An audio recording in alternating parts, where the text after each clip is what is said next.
जय जय श्री राम। प्रिय भक्तों, आज हम रामायण के सुंदर कांड में दोहा संख्या नंबर 58 और 59 तक सुनेंगे। आप सभी प्रेम और विश्वास के साथ सुने। जय जय श्री राम।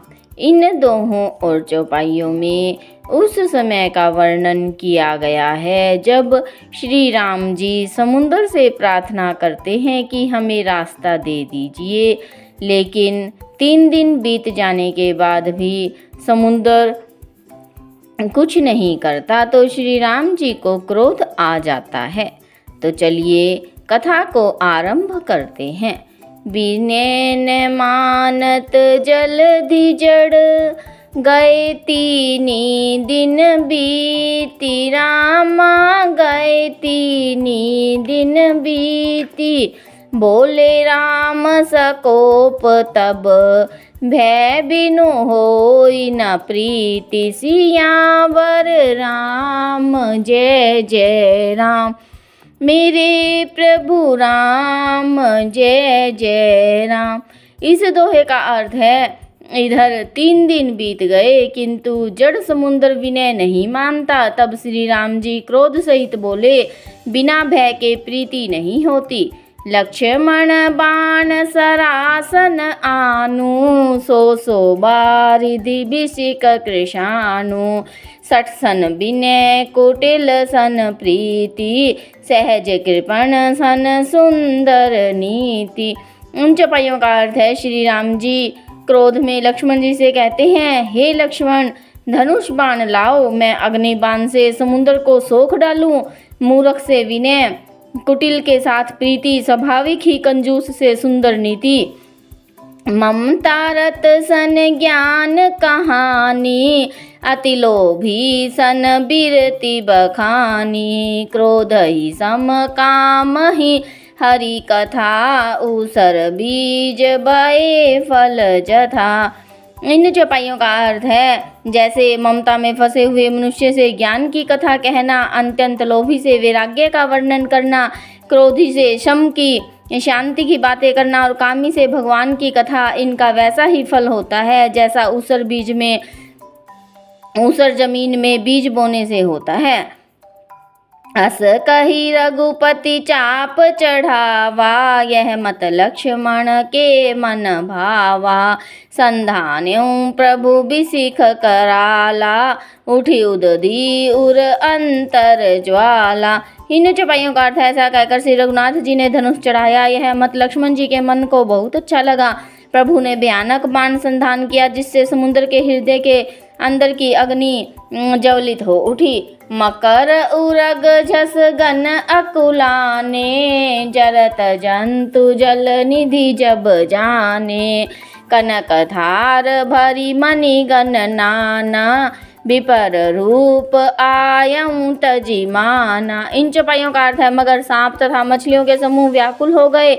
जब समुद्र ने जीवों को जलते जाना, तब सोने के थाल में अनेकों मणियां को भरकर अभिमान छोड़कर वह ब्राह्मण के रूप में आया।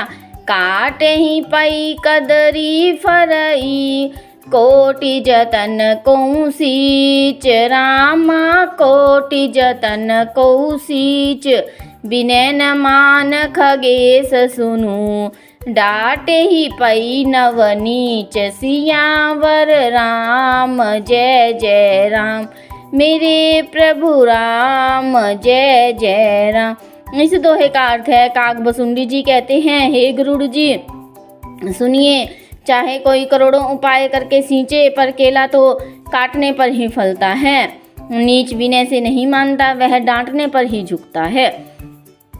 सब है सिंधु गहि पद प्रभु के रे, क्षमहु नाथ सब अवगुण मेरे। गगन समीर अनल जल घरणी, इन कई नाथ सहज जड़ करणी।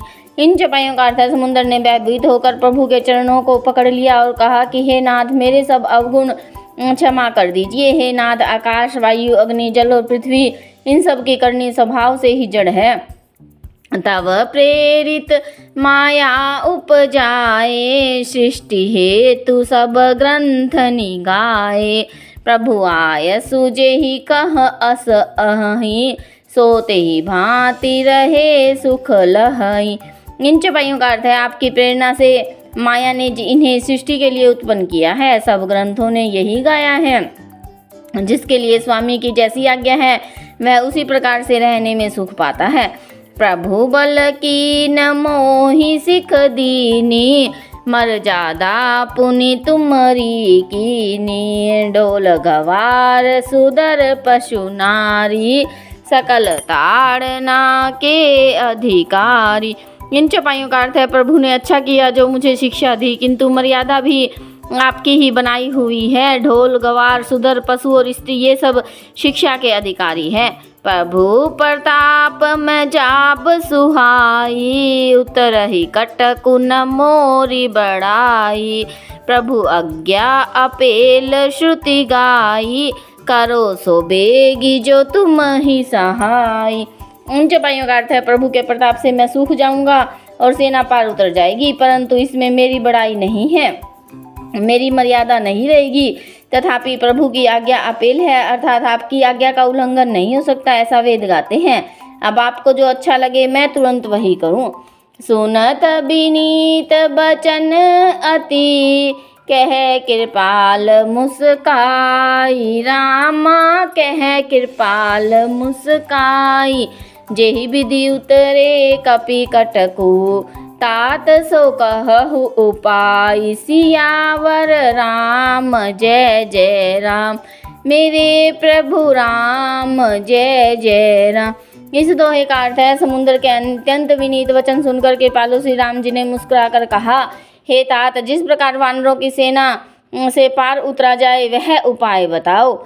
जय जय श्री राम कथा विसर्जन होत है, सुनो वीर हनुमान। राम लखन और जानकी सदा करे कल्याण।